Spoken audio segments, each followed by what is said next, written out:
Hello, hello par ici, les amis de YouTube, j'espère que vous allez bien. Moi, je vais super bien, laissez-moi m'installer. Alors, ça fait très longtemps qu'on ne s'est pas eu sur YouTube.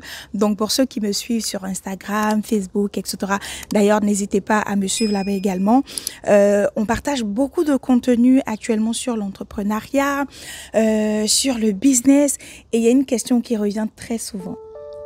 Esther, je suis salariée, je suis en CDI, tu parles de team salarié, team entrepreneuriat, mais moi je pense qu'il n'y a pas vraiment de team salarié, team entrepreneuriat, je suis salariée mais je veux me lancer, je ne sais pas comment faire et tout. Alors aujourd'hui j'aimerais qu'on aborde ce sujet-là. Est-ce qu'en tant que salarié, avec un projet entrepreneurial, il faut tout quitter et se lancer dans l'entrepreneuriat? Est-ce qu'il faut faire un side business, c'est-à-dire lancer un projet à côté de son emploi, ou est-ce qu'il faut rester salarié à... Bon, je pense que vous saurez mon avis tout à l'heure, mais pour moi, en tout cas de mon expérience, de ce que j'ai vécu, pour moi, il y a... Enfin, je ne dirais pas que c'est la meilleure solution, parce que voilà, chacun a sa solution, mais pour moi, le meilleur plan, c'est de lancer son business pendant qu'on est salarié. Et je vais vous expliquer pourquoi dans cette vidéo. Jingle!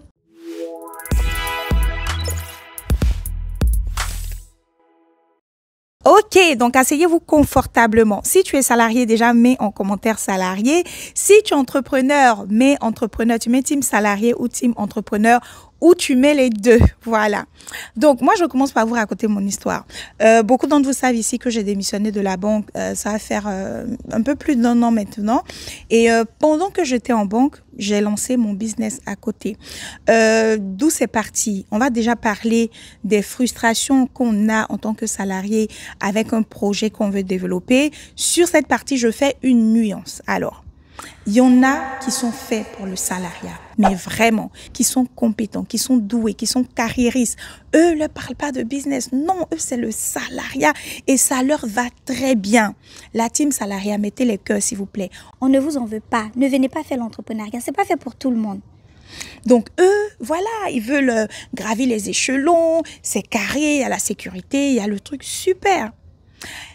Il y a un deuxième type de salarié. En fait, c'est les faux salariés. Et je suis sûre qu'il y en a beaucoup dans ce cas-là. En fait, eux, ils sont salariés parce qu'ils n'ont pas le choix.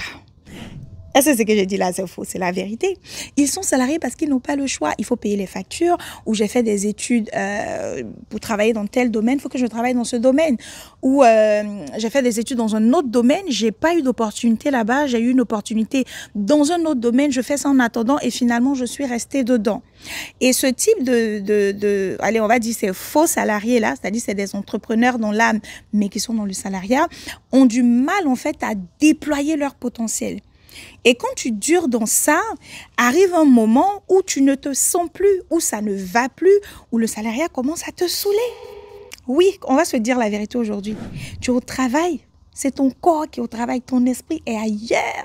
Soit tu es en train de penser à des projets, à des trucs, mais en fait, tu ne sais pas comment tu vas te lancer. Tu dis, bon, ça là, cette idée-là, est-ce que ça va marcher? Est-ce que je vais y arriver? Je commence par quel bout? Les réseaux, c'est pas trop mon truc. Où je vais trouver les clients qui vont acheter? Bref, tu as beaucoup de questions. Et chaque fois quand tu rentres à la maison, tu es énervé ou fatigué, ou même c'est pas le travail en lui-même qui t'énerve. Généralement, ça va être les collègues, l'entreprise, le manager, enfin bref, ça peut être très compliqué. Ou peut-être que ce que tu fais n'a plus vraiment de sens pour toi. C'est-à-dire que tu travailles parce qu'il faut travailler. Tu n'es pas sur des projets passionnants, tu répètes tout le temps la même tâche, la même chose. Et si tu ne fais pas attention, et peut-être que tu es déjà à ce stade-là, tu vas arriver à un stade où tu as l'impression que tu es bête, que tu es bête, que tu es bête, que tu es bête. Oui, je répète. Tu vas arriver à un stade où tu as l'impression que tu es bête. C'est pas parce que tu es bête, c'est juste parce que tu n'es pas en train d'utiliser tout le potentiel que tu as en toi. Tu n'es pas en train d'utiliser tout le potentiel que tu as en toi.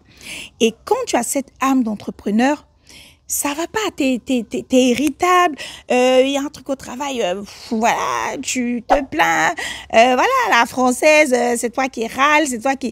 Et en plus, tu râles même pas devant les gens. Il y en a d'autres, ils vont prendre sur eux. Tu prends sur toi, tu prends sur toi, tu prends sur toi, tu ne dis jamais rien. Mais un jour, ça va exploser, ton cou là va se gonfler comme ça. Un jour, ça va exploser. Si c'est pas ta place, qu'est-ce que tu fais là-bas? Et le problème, généralement, c'est que, un, on a peur. Deux, on ne sait pas comment partir. On ne sait pas comment partir. Donc, on sait que la situation dans laquelle on est, c'est un semblant de confort, ou comme j'aime de le dire, c'est une prison dorée. Mais si je sors de la prison, je vais où? C'est comme les enfants d'Israël. Comme Moïse l'a dit, Dieu va nous sortir d'Égypte. Ils sont arrivés là-bas. Ils disent, mais si c'était ça, il fallait nous laisser en Égypte là-bas. On est en train de souffrir dans le désert ici. Il fallait nous laisser en Égypte. Donc, ils ont préféré rester dans leur prison dorée qu'aller vers la terre promise. Donc, ton problème aujourd'hui... Tu es en Égypte. On te fatigue. On te paye pas bien. Le salaire même qu'on te donne là, tu sais que c'est pas ce que tu vaux. Les augmentations qu'on te donne là, c'est pour te blaguer un peu. C'est comme c'est comme une souris. On te mord, on souffle dessus. On te mord, on souffle dessus. Les injustices, le mépris, plein de trucs bizarres. Et puis, en tout cas, pour ceux qui sont en Europe, les gens sont tellement hypocrites. Tellement hypocrites. Ça dit qu'au travail, là, on te fait les petits coups bas façon. Et puis, c'est en mode, non, bah, t'es trop susceptible, c'est parce que ça voulait dire, et trucs, machin, pourtant, nous tous, on sait que c'est ça. Et tu es bloqué. Donc, tu veux sortir d'Égypte, mais tu ne sais pas quel chemin prendre. Tu as peur de te retrouver pendant 40 ans dans le désert. En temps, tu sais qu'il y a la terre promise. Maintenant, ton problème, c'est comment quitter l'Égypte et puis arriver à la terre promise là. C'est de ça qu'on va parler aujourd'hui. Donc, assieds-toi. Tu es en Égypte, tu es dans le salariat. Encore une fois, les salariés, la team salariée là, eux, ce sont les Égyptiens même. C'est pas péjoratif. Faut pas les chrétiens vont tomber sur moi ici. Quand je dis ce sont les Égyptiens, ils sont dans leur truc, ils sont dans leur pays, ils sont faits pour ça, tu vois. Donc, tu peux pas dire à un Égyptien, lève ton va partir en Israël. Il va pas comprendre, il va pas vouloir. Donc, laissez les Égyptiens en Égypte, laissez les salariés dans leur salariat.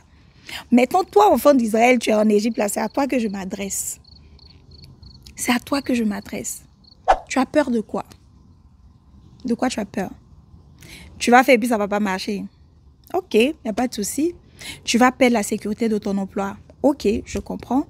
C'est peut-être pas fait pour toi. Ok, je comprends. Mais au fond de toi, tu sais qu'il y a une flamme qui brûle, il y a un feu qui brûle, il y a un truc là qui se passe. Tu peux pas expliquer aux gens, mais tu sais que tu dois lancer ta chose. Mon conseil pour toi, lance ton business pendant que tu es salarié. Ne te précipite pas pour partir. Non, fais pas cette erreur-là. Ceux qui se précipitent pour partir dans l'émotion, dans l'euphorie, au travail, là, on m'a mal parlé, je me barre, je m'en vais. Hey, la réalité va te rattraper devant. Tu connais l'entrepreneuriat? Il a raté.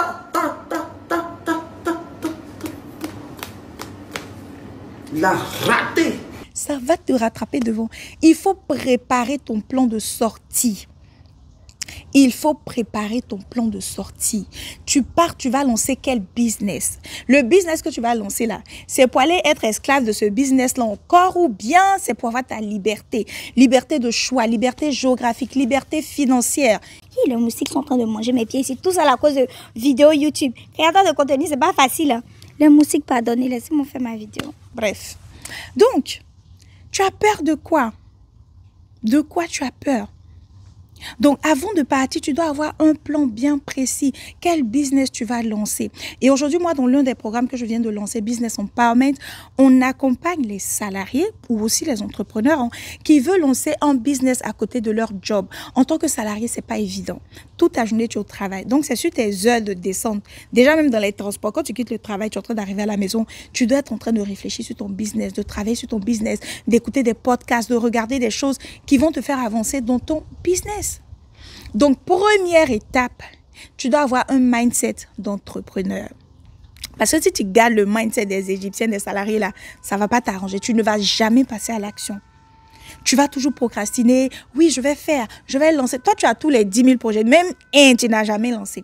Parce que tu attends que tout soit parfait. Tu attends d'avoir l'argent. Tu attends que ci, tu attends que ça. Ah, pardon. Quand tu vas finir de regarder cette vidéo-là, pardon. Yaya, je te demande pardon. Il faut passer à l'action. Ah, tu as procrastiné pendant combien de temps? 1 an, 2 ans, 3 ans, 5 ans, 10 ans. Faut passer à l'action maintenant, s'il te plaît. Donc, première chose, avoir un mindset d'entrepreneur.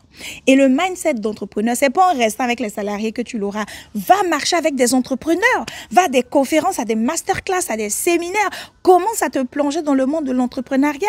Va écouter des parcours d'échecs et de réussite pour savoir ce qui t'attend. Mais tu quittes ton travail, tu viens Netflix. Tu finis de manger Netflix. Tu es sur Facebook en train de faire les bérets. C'est quel comportement ça là?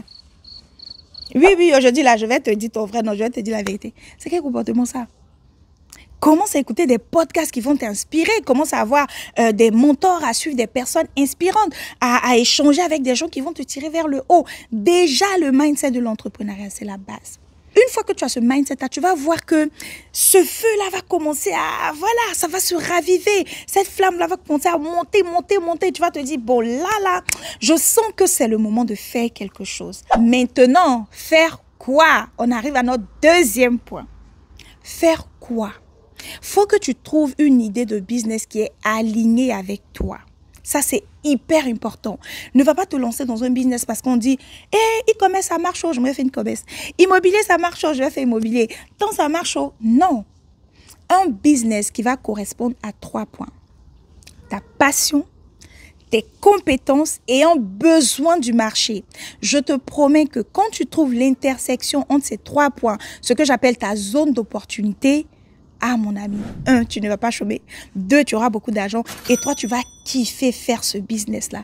Parce que tu aimes le faire. Ça fait partie de tes passions. Tu sais le faire. Tu as des compétences dedans. Et même si tes compétences ne sont pas abouties dans le domaine, tu peux t'améliorer avec des formations. Et 3, ça répond à un besoin du marché. Donc, quand tu as l'idée de business, qu'est-ce que tu fais maintenant? Il faut savoir c'est qui ta cible. 3e point. De quoi ta cible a besoin? Quelles sont ses frustrations? Quelles sont ses peurs? Et tu vas créer une offre de produit ou de service qui va répondre aux besoins de ta cible. Si ton offre, on ne vend pas ce qu'on aime, on ne vend pas ce qu'on a envie de vendre, on vend ce dont les gens ont besoin. Et quand tu arrives à faire une offre irrésistible qui permet à ta cible d'avoir une solution, tu ne vends plus. Ce sont les gens qui vont courir après toi. Ils vont dire, yeah, je veux ta solution, je veux que ce soit toi. Tu ne vends plus, tu vends sans vendre. Les clients courent après toi parce que tu deviens comme un aimant. Tu as la solution qu'ils recherchent. Une fois que tu as trouvé ton offre, tu as mis en place ton offre, on va rentrer maintenant dans tout ce qui est marketing, communication. Comment tu adresses ta clientèle? Où est-ce que ta clientèle se trouve? Est-ce que ta clientèle est sur TikTok, Instagram, LinkedIn, etc. Aujourd'hui, les réseaux sociaux sont devenus incontournables. À part certains business, peut-être très corporate, où c'est beaucoup de réseaux, beaucoup de bouche à oreille, etc. Mais la plupart des business aujourd'hui, réseaux sociaux.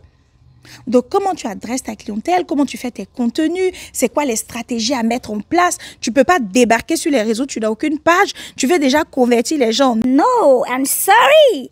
Tu vas déjà chercher un objectif de notoriété. Je dis les moustiques aujourd'hui là. Tout ça à cause de vous. À cause de vous, les faux salariés, les Israéliens qui sont en Égypte, tout ça à cause de vous, moustiques en train de me piquer. Donc, tu vas adresser ta clientèle avec tout ce qui est marketing, etc. Donc, une fois que tu as fini d'adresser ta clientèle en termes de marketing et tout, il y a la partie financement aussi. Comment tu finances ton business? Si par exemple, tu dois prendre des stocks, tu dois prendre des marchandises, etc. Encore quand c'est des activités de service, ça va parce que ça ne demande pas beaucoup de moyens. Mais comment tu finances ton business? Et c'est là que tu vas te rendre compte que être chez les Égyptiens a un avantage. Être encore salarié a un avantage parce que tu as de l'argent sûr qui tombe tous les mois. C'est ton salaire qui va te permettre d'épargner et de lancer ton business. Donc, ceux qui vont te dire, il faut démissionner comme ça pour aller te lancer, il ne faut pas les écouter. Hein? Ils n'aiment pas ton affaire, il ne faut pas les écouter. Reste encore salarié. Tu dois profiter de tous les avantages du salariat avant de partir. Les bonus qu'on va te donner en décembre, ça va te permettre de faire une épargne conséquente pour lancer ton business. Les avantages que tu as au travail. Et même quand tu es en CDI, tu peux avoir un prêt. Tu peux avoir un prêt parce qu'on sait que tu vas rembourser. Tu peux avoir un prêt pour lancer ton entreprise. Si tu allais te jeter dans l'entrepreneuriat, tu es au chômage, quelle banque qui va t'accompagner? Les banques prêtent aux gens qui ont l'argent. Les banques prêtent aux gens qui ont l'argent. Donc, le salariat est un tremplin pour l'entrepreneuriat. Garde, reste encore, profite. Le CDI que tu as, l'argent que tu as là, tu te sers, tu vis au restreint, tu épargnes une bonne partie de ton argent pour lancer ton business. Donc, on voit tout ça dans les sources de financement. Il y a ton épargne, il y a ce que tu as. Et encore, comme je disais, pour les prêts bancaires avant un CDI, ça a un gros avantage. Donc, voilà comment le salariat peut te permettre de te lancer dans l'entrepreneuriat. Ensuite, une fois que tu as fait tout ce qui est financement, etc., il faut savoir gérer ton entreprise aussi. Parce que gérer ton entreprise, c'est pas comme quand tu es salarié où tu viens à 9h, tu pars à 17h. Non. Tu vas veiller jusqu'à minuit, parfois jusqu'à 1h du matin. Parfois, tu vas te réveiller à 5h, tu es en train de réfléchir à des stratégies. Au début, toi, tu fais le marketing, tu fais la vente, tu fais la communication, tu es secrétaire, tu fais tout ça en même temps. C'est tout ça qu'il faut mettre en place avant de partir. Et ce plan d'action que je viens de te citer, le mindset, l'idée de business, ton offre, la communication, le marketing, le financement, la gestion de ton entreprise, on t'enseigne tout ça dans le nouveau programme Business Empowerment, qui est un programme qui est fait pour accompagner les salariés ou les porteurs de projets à lancer leur business en parallèle de leur job actuel. Et maintenant, qu'est-ce qui va se passer? Quand tu as suivi toutes ces étapes, par exemple avec Business Empowerment ou un autre programme, peu importe, et que maintenant ton entreprise est lancée, tu vas aller atteindre une vitesse de croisière à laquelle tu seras à l'équilibre. Qu'est-ce que j'appelle à l'équilibre? Quand tu es à l'équilibre, tu as remplacé ton salaire avec ton business. Je ne parle pas en termes de chiffre d'affaires. Je parle en termes de salaire que tu peux retirer de ton activité. Si tu fais un chiffre d'affaires de 2 000 €, que tu gagnais 2 000 €, tu n'es pas encore à l'équilibre. Parce que dans le chiffre d'affaires, tu vas enlever les charges, tu vas enlever les impôts, etc. et ton salaire. Quand tu vas, par exemple, faire un chiffre d'affaires de 10 000 €, 20 000 €, tu sais que tu peux te payer, par exemple, 2 000 €. Là, ça remplace ton salaire. Et à ce moment-là, tu as la meilleure option, ce que j'appelle le choix. Tu as le choix de dire... OK, au travail, vous me saoulez, je me casse. Tu as le choix de dire, bon, je garde encore mon emploi parce que, voilà, quoi qu'on dise, ça me plaît un peu. Voilà, j'ai pas envie de laisser. Tu as le choix de dire, bon, je me mets à temps partiel dans les pays où c'est possible. Et voilà, j'ai un peu plus de jours pour moi, pour mon business, etc. Donc là, tu atteins le premier palier à l'équilibre. Après l'équilibre, tu vas monter encore, monter. Et tu vas arriver à une situation où tu n'auras plus d'autre choix que de laisser ton emploi. Parce que ça commence à mousser, comme on dit. Ton business a pris. C'est fort. L'argent arrive. Donc là, tu as besoin de plus de temps pour développer encore plus ton activité. Et à ce moment-là, il devient évident, naturel de laisser ton job. En tout cas, moi, c'est le chemin que j'ai suivi. Et aujourd'hui, ça a fonctionné pour moi. Donc, voilà un peu ce que je voulais partager avec toi. Si tu es salarié, que tu as un job, s'il te plaît, l'entrepreneuriat, on ne se jette pas les 2 pieds joints dedans comme ça. C'est mon avis. Garde ton travail à côté. Ça va te permettre d'avoir de l'épargne, d'avoir des prêts, d'avoir une certaine crédibilité, etc. Ça sera dur, par contre, ça, je te dis. Ceux qui se lancent en même temps dans l'entrepreneuriat, ils ont le temps et tout, mais avec ton travail, ça sera dur. Donc là, c'est ta détermination qui va faire toute la différence. On ne pleure pas. Dans l'entrepreneuriat, on ne pleure pas. Tu peux être fatigué, mais n'abandonne jamais. Parce que je t'ai dit, dès le départ, il faut avoir un mindset d'entrepreneur, avoir une vision. Tu sais où tu vas. Tu sais quel chiffre d'affaires tu veux faire. Donc, quand tu reviens du travail, quand tes amis sont en train de regarder Netflix, tu es en train de bosser sur ton projet. Les week-ends, tu es sur ton projet. Pendant 1 an, 2 ans, tu mets ta vie en parenthèse. Tu fais les deux. Travail, entrepreneuriat, job, entrepreneuriat, CDI, entrepreneuriat. Tu vas venir m'expliquer. Tu vas venir rendre témoignage. Si tu es assidu dedans, tu suis les bonnes pratiques, les bonnes stratégies et fais-toi accompagner même. Parce que très souvent, tu veux bien le faire, mais tu ne sais pas par où commencer, tu ne sais pas comment le faire, tu n'as pas forcément les notions. Écris-moi en commentaire ou écris-moi inbox. On va te montrer comment mettre en place tout ce plan d'action-là. Donc, juste pour te parler de Business Empowerment, comme je te le disais pendant cette vidéo, c'est un programme d'accompagnement sur 1 an. Un programme de transformation où on va travailler d'abord sur toi, ensuite sur le business que tu veux lancer. Peu importe le business, peu importe le domaine, peu importe le lieu géographique où tu te trouves, on t'accompagne à mettre en place ton business en respectant toutes ces étapes que je viens de te montrer. À la fin des 1 an ou au bout de 1 an et demi, maximum 2 ans, tu as le choix. Le choix de disposer de ton temps Le choix de rester dans cet emploi ou pas, le choix de partir ou pas, le choix de te mettre, aller à Bali pour travailler en ligne. Bref, tu as le choix de faire ce que tu veux. Donc voilà, j'espère que cette vidéo t'a plu. N'hésite pas à me mettre en commentaire d'autres thématiques ou d'autres sujets que tu veux que j'aborde sur cette chaîne YouTube. Moi, j'ai été très heureuse de partager ce moment avec toi et je ne saurais terminer sans te parler d'un événement qui arrive bientôt. Peut-être que tu l'as déjà entendu sur les réseaux, le dîner gala de l'excellence. Waouh! Alors cette année, la thématique sera autour de l'entrepreneuriat. Et comme je viens de le dire là, Des salariés, des faux salariés, vous les faux. le thème sera autour des faux salariés qui veulent se lancer, mais depuis qu'ils hésitent, qui ne savent pas comment faire. Donc, le dîner gala aura lieu le vendredi 28 novembre 2025 à bord du prestigieux bateau parisien, le Diamant Bleu. C'est l'un des plus grands bateaux qui navigue sur la Seine. Les amis, je vous laisse imaginer. Cocktail VIP, networking, dîner croisière. Franchement, ça sera magnifique. Vous allez entendre des parcours des personnes de Business Empowerment, de mon programme immobilier sur la sous-location également, qui est un autre programme d'accompagnement. Vous allez voir des histoires incroyables. Des personnes qui se sont levées, qui ont été audacieuses, qui ont été déterminées et qui sont en train de mettre en place des projets extraordinaires. Tu vas te rendre compte que c'est aussi possible pour toi. Si cette personne l'a fait, pourquoi pas toi? Donc, quand je parle de mindset entrepreneurial, c'est à ce type d'événement-là que tu dois venir pour changer un peu ta manière de voir les choses. Quand tu vas ressortir du dîner gala, tu vas dire, Esther, on se lance quand? Donc voilà, tu as en bio ou dans la description en tout cas le lien pour la billetterie pour le dîner gala. Si tu veux rejoindre également le programme Business Empowerment, n'hésite pas à me laisser un message. Là actuellement, on a une rentrée qui est en train de se clôturer. Je ne sais pas à quel moment tu verras cette vidéo, mais si tu es intéressé, tu peux nous écrire. On a des rentrées assez souvent. On pourra te donner toutes les informations sur ce programme.